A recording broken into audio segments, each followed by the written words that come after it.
All right. All right, 1, 2, 3. Welcome to Everything and More, episode 2.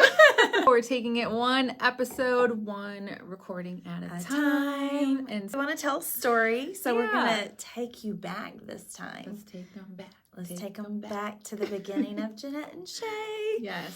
So we wanted to take you guys back to where we were with our lives when we first moved in. Like there's so much that we can talk about before we moved in, but also I think when we lived together, and I felt like it was so short, but at the same time It was felt so short. really long because Yeah. it was like we did so much together, Yeah. and then it kind of like faded out, and we'll get into that. Yeah, we will. And it was almost like we were together for 4 or 5 months, and then we re-signed the lease. Oh yes. And it was a year. Yeah, I can't But believe I was we like, were oh, not for 4 always months. in the same house at the same time. No. For sure. Yes. We were single. For the first time ever in my life. Yes. Like I said, I've lived many lives, Yeah. but this was the first time me being alone to figure out, what that felt like. Yeah. Amazing to see the development that from like the day one essentially of meeting to moving in to moving out and then where you are now. I think it's like totally different, and I could say the same thing for me in a different sense. But Yeah. when I first moved in with you, I was like casually dating, kind of figuring out what I wanted to do. I was on dating apps, I mean, whatever, but at the same time it was like I don't know if it's like a serious relationship is something that I was like searching for. Yeah. I was really more so wanting it to be an organic thing, and like if it happens, it happens. But I definitely deep down was like, I want to be in a relationship. I like think you did, Yeah. and I did not, because I wanted to know no, what she it didn't. I wanted to know what it felt like to be alone Yeah. and to date, because I do feel like everyone should have that time. And I know a lot of friends that, had been on my path. It was Right. like long-term relationships, but it's nice to take a break I think you and needed figure to- out who you were. Yeah, who I was and what I was looking for. Yes. And I'm so clear now. And Yeah. I'm so happy I took that time. I am too. It was a fun time, I think, with just making dinners. I remember like our first thing, you're like, I ordered sushi for us, and I'm like, you did? Like, what is it made? I haven't had a female roommate ever. And then you're like, oh, I also bought champagne, and you have these cute napkins, and like you set it up, and you were all about I love an like, experience. you were all about making it like so magical. And I like Aw. remember being like, this is gonna be freaking awesome. Like it's gonna be so cool to have like that true like girl time and like do things and be like, what And do I you never want for had dinner? that What do you either. want for breakfast? You want to go take a walk? Like, so that was like the first like step into, I'm like, okay, I did make a good decision, because I was living on my own. I've lived on my own for a very long time. Yeah, I was worried actually So, at that point. You were? I was worried for you because you were living by yourself, Yeah. and just what that dynamic would feel like to have somebody in your space. So I wanted to try to, just make everything good. But gosh, we just like organically like It just came happens, together, and we yeah. was like, wow, you're cooking? I'm ordering out, okay, because I took a break from cooking. It was such a good combination. It was. Like to have somebody to be like, oh, I'm going to clean. No, I'm going to clean. And I'm like, you like to clean? And then I feel like your friends or our friends would come over and be like, this place is immaculate. And we're like, well, I think Shay needs it to be that way. And I'm like, but I like it this way too. Yeah, no. So- We both like have to have everything organized and clean before we can do other things. Yes. Because if not, I'll have scattered energy. Yeah, exactly. And that's okay sometimes. It's okay. Yeah. Sometimes it's So- good to scatter and then clean it all up. Exactly. And so yeah. I think like even during that point, we also had very different work life. Oh my gosh, yes. So Opposite schedules. you were, and I remember like coming home and you were just be like still locked in your room, your work corner essentially, because you used to work in the living room, and then you moved into your bedroom, which again, she gave me the master bedroom when I first moved in, and I was like, it's because I have a dog. And I think a lot of it was also because you wanted a different space. I wanted you to have that space, but I needed a new space and I couldn't move and I needed new energy. And I think when you, it's like rearranging your furniture, right? It gives you new energy. I had to move myself out. I know you found it odd. I gave up my master. I was like, wow. Huge. It was huge. Jackpot. We had one of the biggest apartments in the Crown and the biggest closet. Oh my gosh, it was beautiful. It was like a condo. And I moved into this tiny room and it became my security blanket, which is odd. And I loved my new bathroom because I had a bathtub and that's all I needed. I forgot about that. I take a bath every day. I love baths.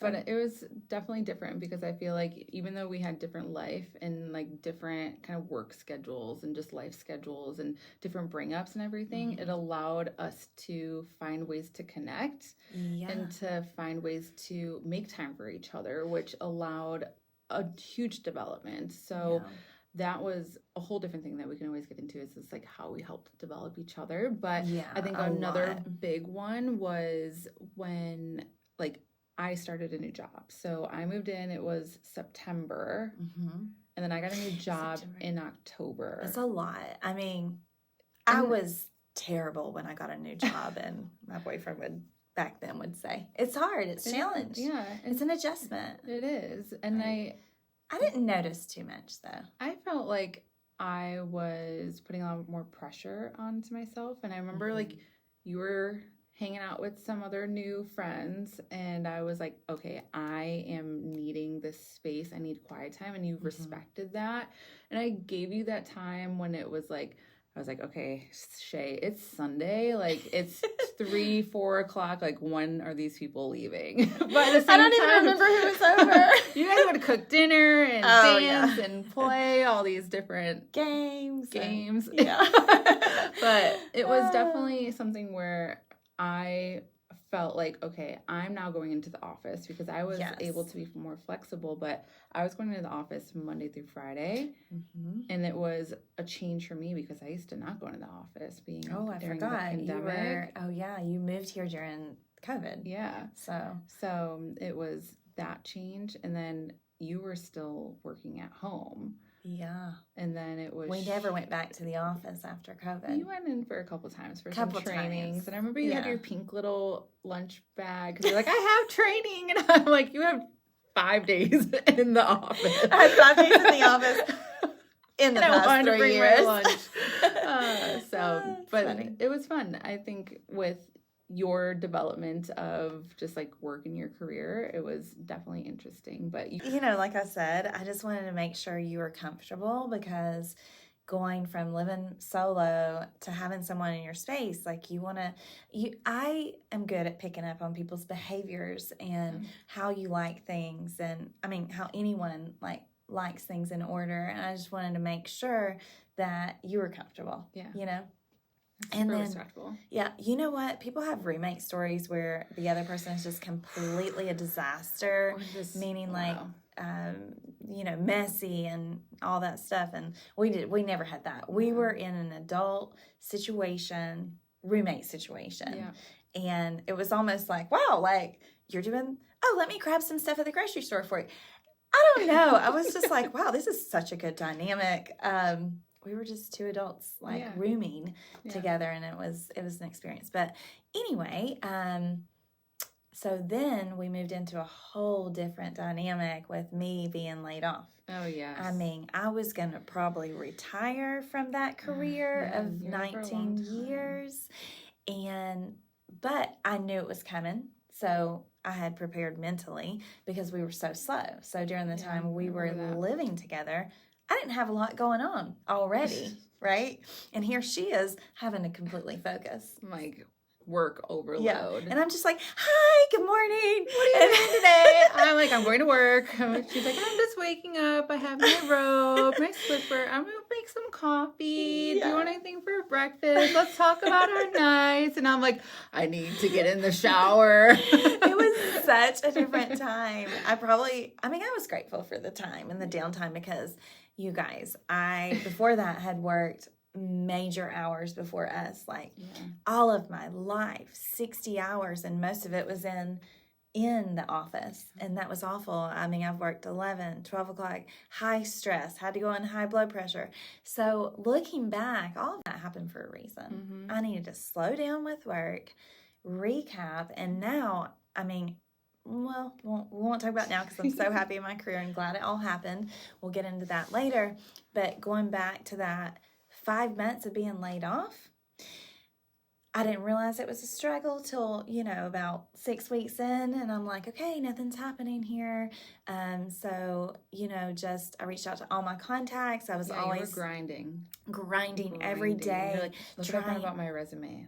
I listened to this podcast about how to get a good job. Yeah, I'd never had an interview basically in 19 years, and I had to learn everything over. Yeah, the podcasts, were a center of my mindset. So it's funny that we're here today.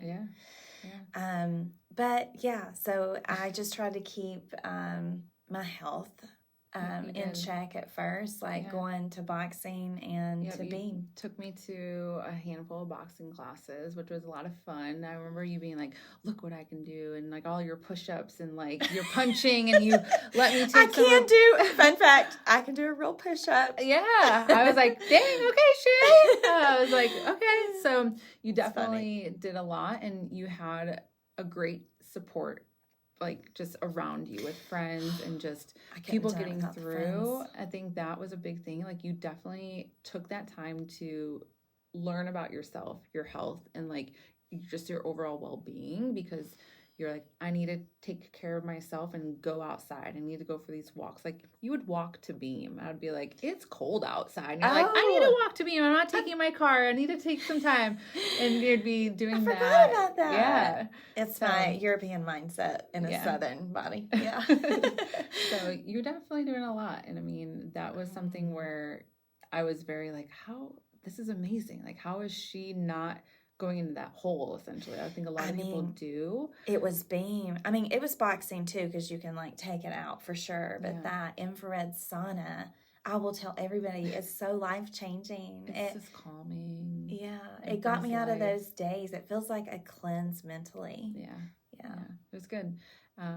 There was like other times where I felt like, okay, Shay has been at this like job searching for months.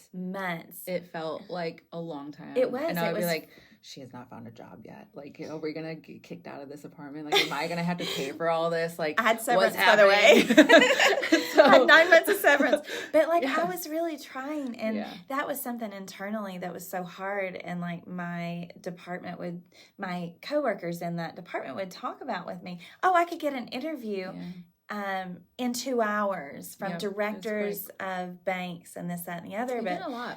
There was just a lot of competition. And also I was trying not to go for my underwriting. I was trying to convert all of my experience into all these different roles that I do have experience in. Do you still have all the papers of when you would like type out who you were and like your experience and what you're looking for? I remember you having the printer out, like when I would be leaving. I forgot about this. You would be leaving for work, and I would just see paper, and it's like bigger font. You're like, I'm putting it up on my wall so I can. All over the wall during my interviews. I had everything up. It was terrifying to go through these sessions. It was terrifying. In the end, I ended up with I have like a whole process if anybody ever gets laid off, but I had notes on my computer, voice notes, and in the end, so that way I can say the same thing every single time. But let me tell you, that was you even did a biggest... Sorry, no, you showed me the video.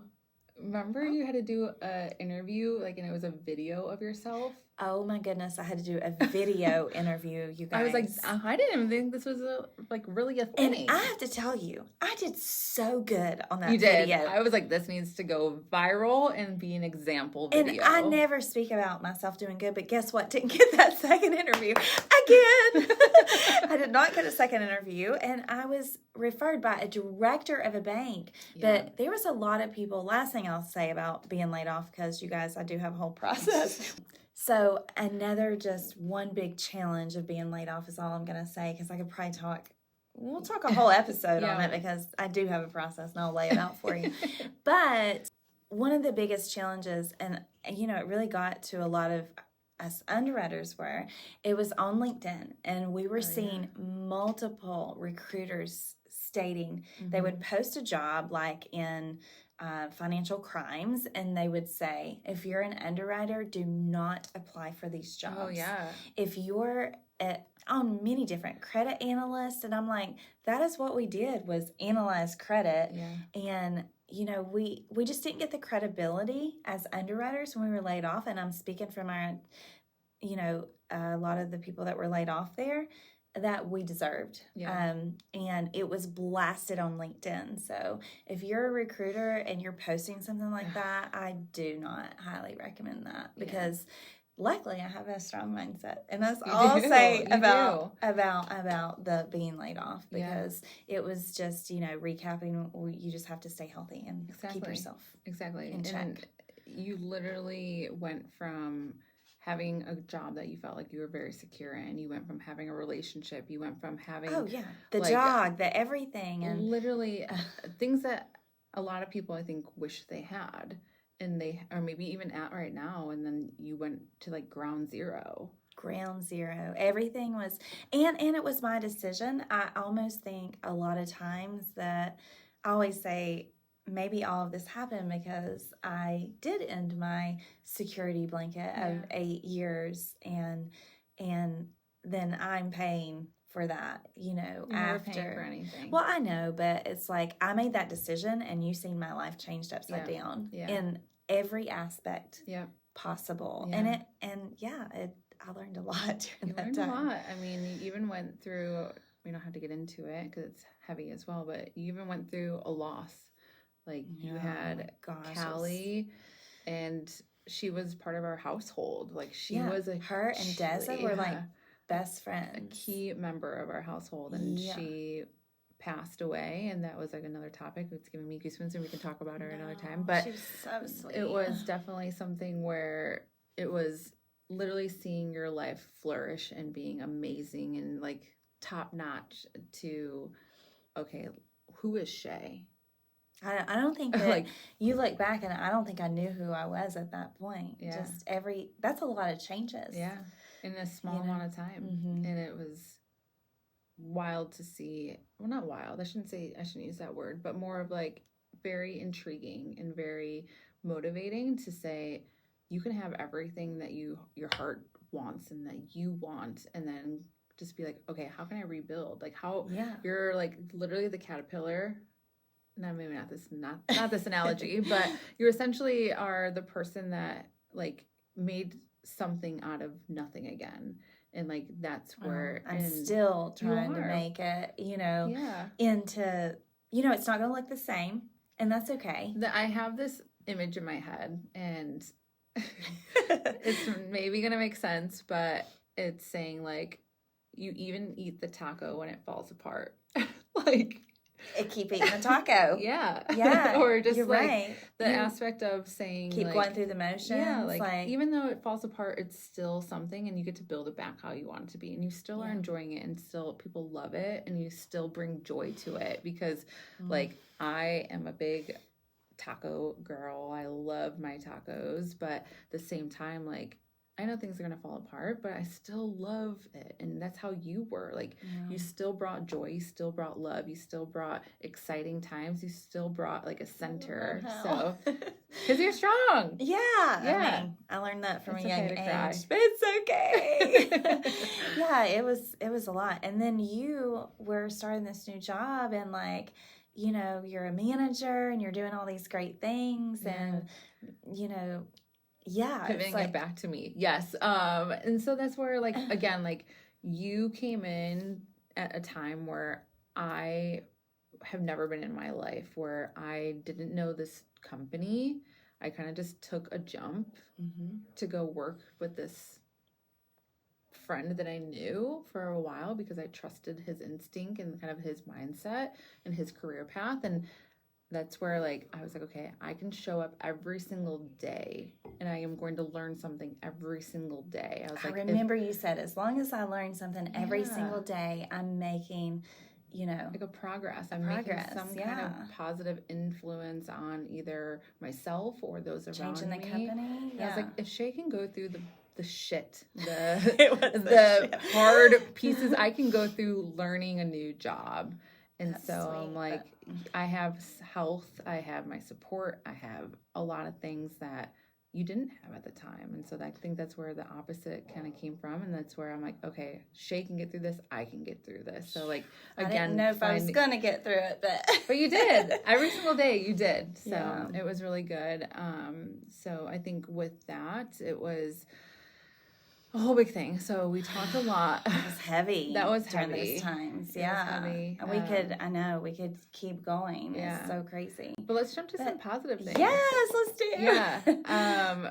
During your time of searching for your new career, you're like, what am I going to do?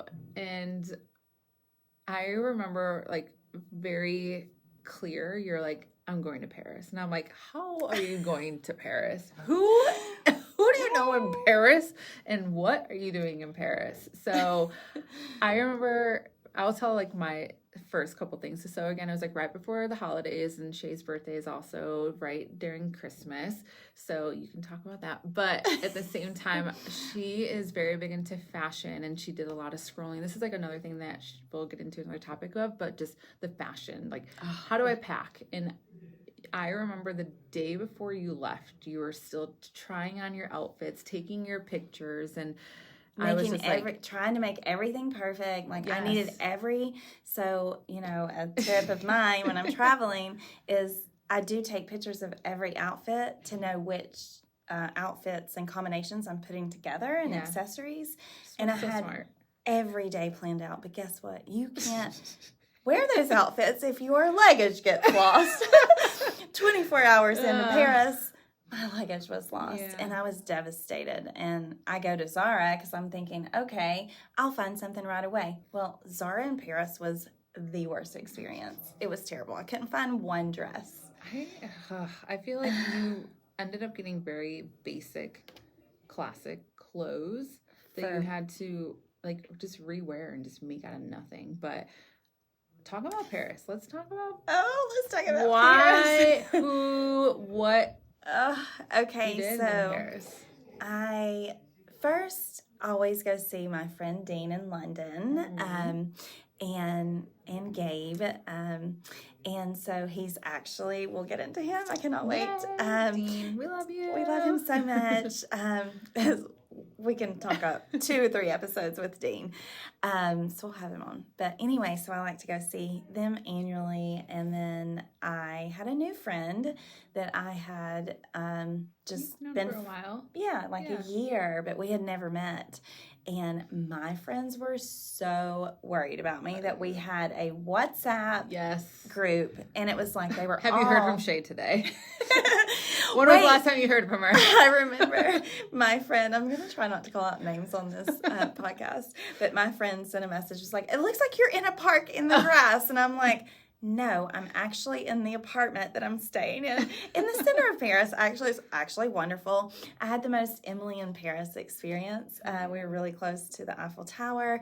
It was Christmas time. It was so magical. I'm born on Christmas Day, brought home in a stocking that I'll have to bring out with one of our Christmas episodes. Yes. It still has Muse and masking tape on the stocking. And I've never seen such magical lights as in London and Paris. I will say that should be a bucket list travel. Yeah, it's definitely mine now. Yeah, the Christmas over there in both areas looks gorgeous. Wow, I just cannot. Big Chanel lit up symbols of pearls hanging down the buildings. So decorated. It was like a movie. It literally looked like a movie. And then you sent pictures of you ice skating and going to a castle. Oh my gosh, we were at a castle. Yeah. Remember, Dean? We were at a castle ice skating, and it was so magical. I just love to travel. It changes me every single time as an individual. I literally didn't think that you were going to come back. I swear. I was like, what day are you coming back? I mean, if I could figure out how to live in Europe, that's where I would be. So yeah, always searching how to be there. But yeah, so anyway, Paris was amazing. I love sitting at the little cafes, listening to the music on the side of the street. Maybe the snow has fallen during that time. We went to the most amazing restaurants because it was a local. I was truly like, it was around the Emily in Paris time, wasn't it? Yeah, I remember you putting it on and you're like, I'm just getting inspiration. Yeah, like, I need to know where I need to go. Fashion, and well, I didn't have to plan anything. He showed me everything, and my friend was great. Yeah, that trip, that hands down, that was one of the best trips in history for me. You came back refreshed, I feel like. Yeah. It was a game changer for you where you were like, okay, I got my travel done. I got some friends to see that I didn't think I was going to be able to see this year done. I celebrated my birthday. I didn't worry about being not home with my family to celebrate for Christmas. Yeah. Were you there? Well, I wasn't there for Christmas. It was, it was like maybe I felt like 15th or something. It felt like Christmas. Maybe because I wasn't home for Christmas. Maybe. And I had never traveled, to be honest, around in December at all my entire life. And you know what? That was the best. I need to do that again. Okay. Well, I'm going to California this year around that same weekend. Okay. But normally I never travel in December. It's crazy. You have all these holiday parties, but listen, my life had changed. Yeah. It looked different. I still had the same friends, but it looked totally different. You're taking advantage of your free time. I mean, and you were making the most of it.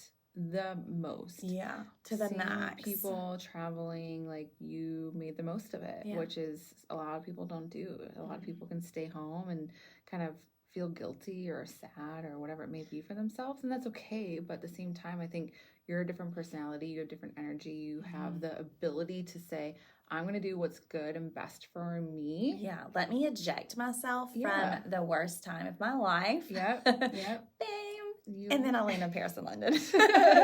But I think the biggest thing I learned from that trip is everything cannot be perfect because that first 48 hours was difficult. And then I learned how to only have a carry-on.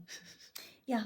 And now I only carry a carry-on. Can you believe that? No, I can't. Rhonda still can't believe it. Sorry, I said Rhonda's name. I was like, should I say names on here? But yeah, only a carry-on. Now, I think it would be different if we were going on a ski trip. Because, you know, all the things. But you can always rent or lose your luggage. You know what? After that experience, no, honey. I am not losing my favorite dresses. Tags. I literally put air tags in every suitcase. Yeah. Well, I mean, it showed where my suitcase was, but, you know, the people in the airport also didn't speak English, and people think... Hold on. Is this when you lost your passport?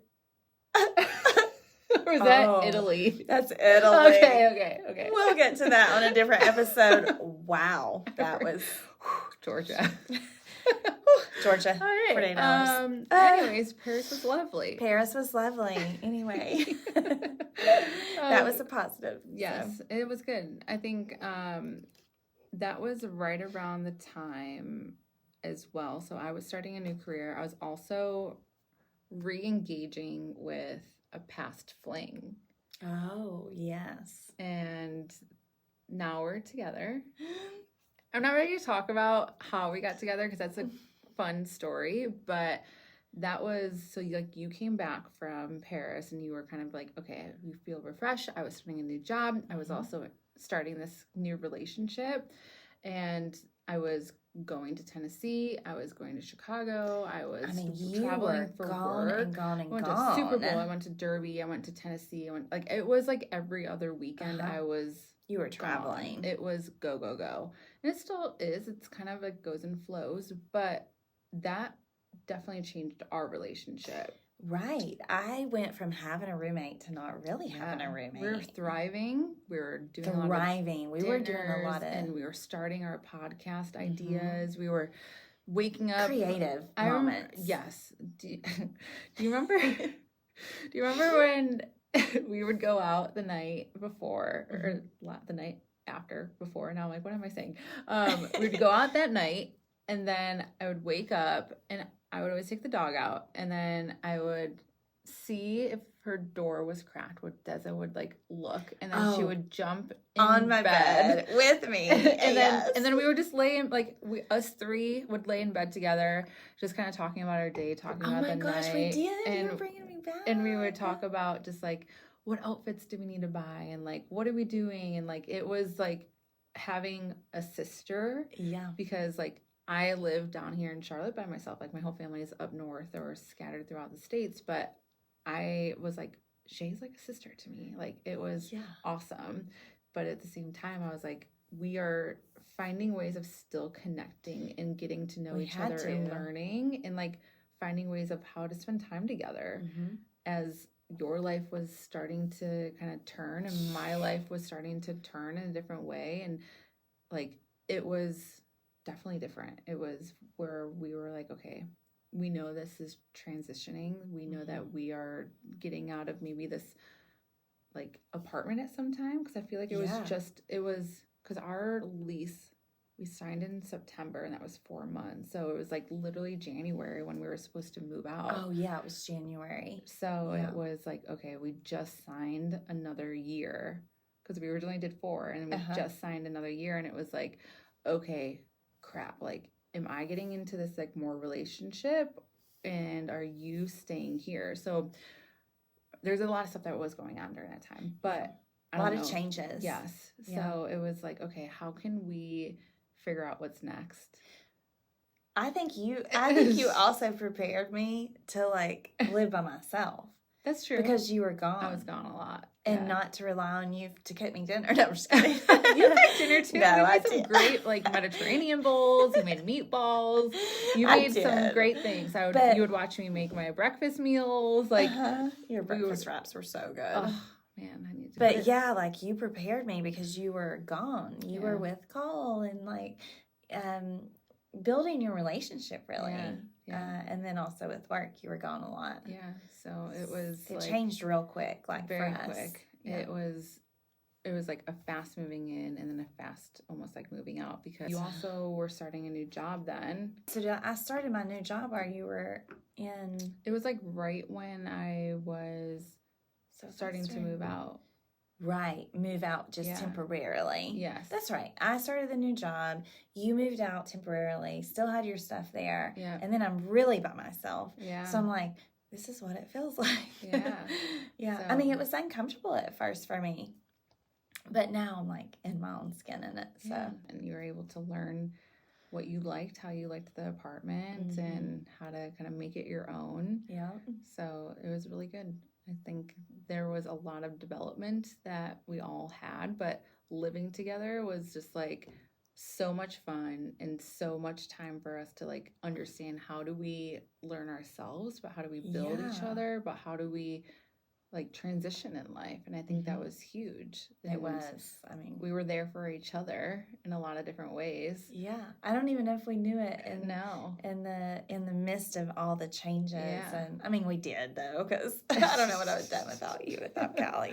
Like when we went through the stuff with Callie, that was crazy. It was a lot. Yeah. But it was still a great time. We still had so many positive things, and we came up with this podcast, and it's just like the time just together. Changing in general, like you love to say your line. Do you want to say it? Expect the unexpected. Yeah, and I think that just kind of it's a good way if you expect the unexpected, and that just means like anything that comes your way. You're not surprised, right? And you just take it in. Oh, okay, and you don't react. Yeah. You know? Yep. So I think myself, like I love to practice stoicism, and it's like you can't control what happens to you, but you can control how you react to the situation or what happens to you. And that takes a lot of like power and a lot of like training, a lot of practice. And it's something where like you can't expect anything. You would hope for something positive or hope for something, but you want it to be positive, but it's not always going to be. Exactly. And I don't know. It's good. I think the unexpected is the most exciting thing. It is. It could go the other way. It could not. I was thinking about this today. I mean, the unexpected has, in a positive way, has happened to me so many times in a year and a half, I think. where I'm What just like, experiences do you want to talk whoa, about? that was mind blowing. I cannot believe that. We'll get into that later. I like it. Well, fun. Because I have one in mind, but I like it. We're running out of time. So yeah. So I think with a lot of these things, and we definitely talked about a lot of great topics. I think there's so much that we can continue to dive into, but I want you guys to continue to expect the unexpected, and who knows what's going to happen in the next episode. But we thank you guys for joining us. Yes, and hearing our story and where we came from as together, right? Where we started. Yeah. And I think there's going to be a lot more like little stories and moments that throughout these episodes we'll chime in. But I think what we'll leave you guys with today is expect the unexpected. Not only positive and negative. Yes. Just let it all flow in, because it's happening for a reason. Yep. And you may not realize it at the moment, but if you let it flow, you'll understand it at the end. Yeah. Well, you're empty. Well, fill me up, baby. Cheers to 2. Cheers to number 2. Number 2. Yes. Everything and more.